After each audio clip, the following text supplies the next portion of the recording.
يكون القلب محلول تعمل العملية وقت اللي هو مازال يضخ يخدم لا Pour arrêter le cœur, je n'ai une sternotomie. Je vais avoir un accès direct à la partie dans le médiastin. De ce fait, je n'ai une injection de solution de KCL.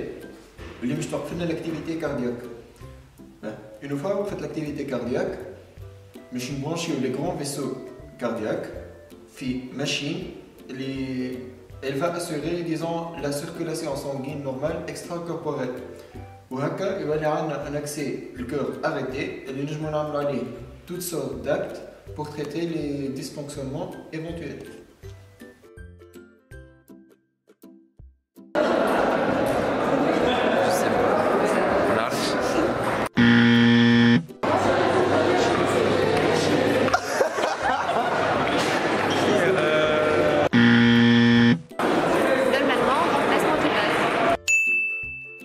L'opération la plus fréquente à cœur ouvert, c'est sans doute le remplacement valvulaire. Donc rappelons un peu l'anatomie. Tout d'abord, le sang passera par la veine cave supérieure et la veine cave inférieure vers l'oreillette droite. Puis, il arrivera à travers la valve tricuspide vers le ventricule droit. Et puis, le sang passe vers le poumon et la petite circulation à travers l'artère pulmonaire ou la valve pulmonaire.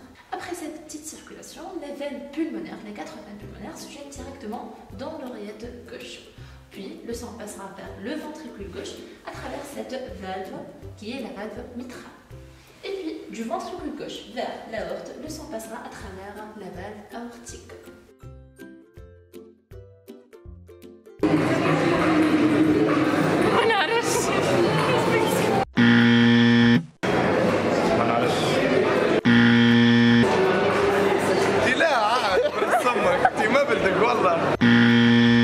Les 4 valvulopathies ont le rétrécissement aortique, le rétrécissement mitral, l'insuffisance aortique et l'insuffisance mitrale.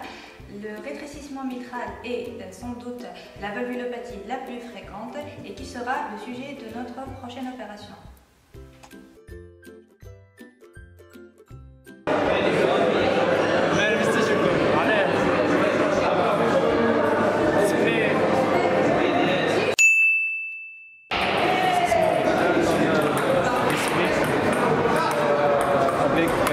Il y a un souffle, c'est un souffle systolique.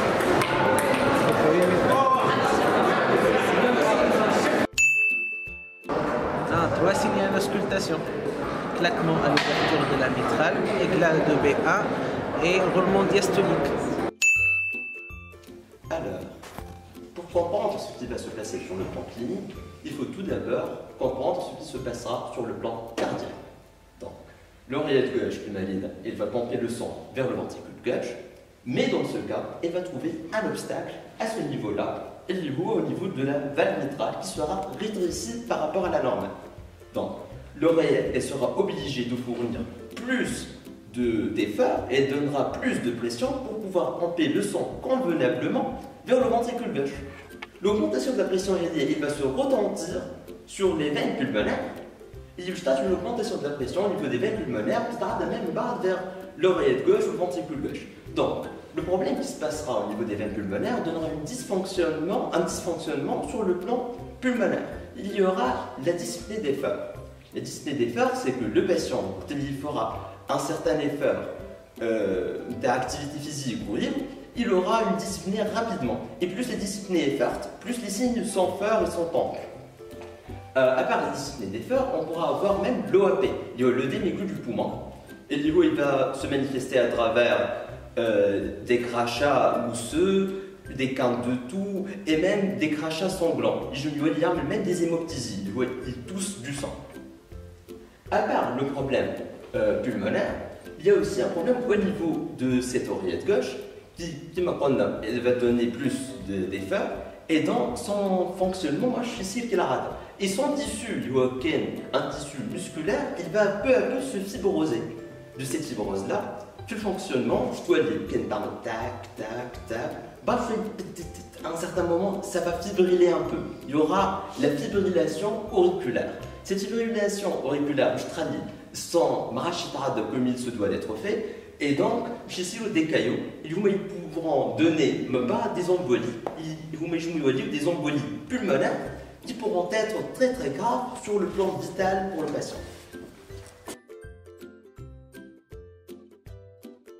Voilà,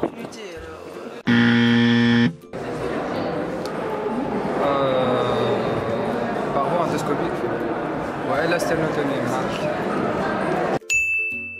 ACD يحلوا القلب في بالي هكا و سيركيلاسيون سونغين مش في الكور يحيوا فالف يحطوا فالف اخر تصور هكا انا نتصور هكا Très efficace.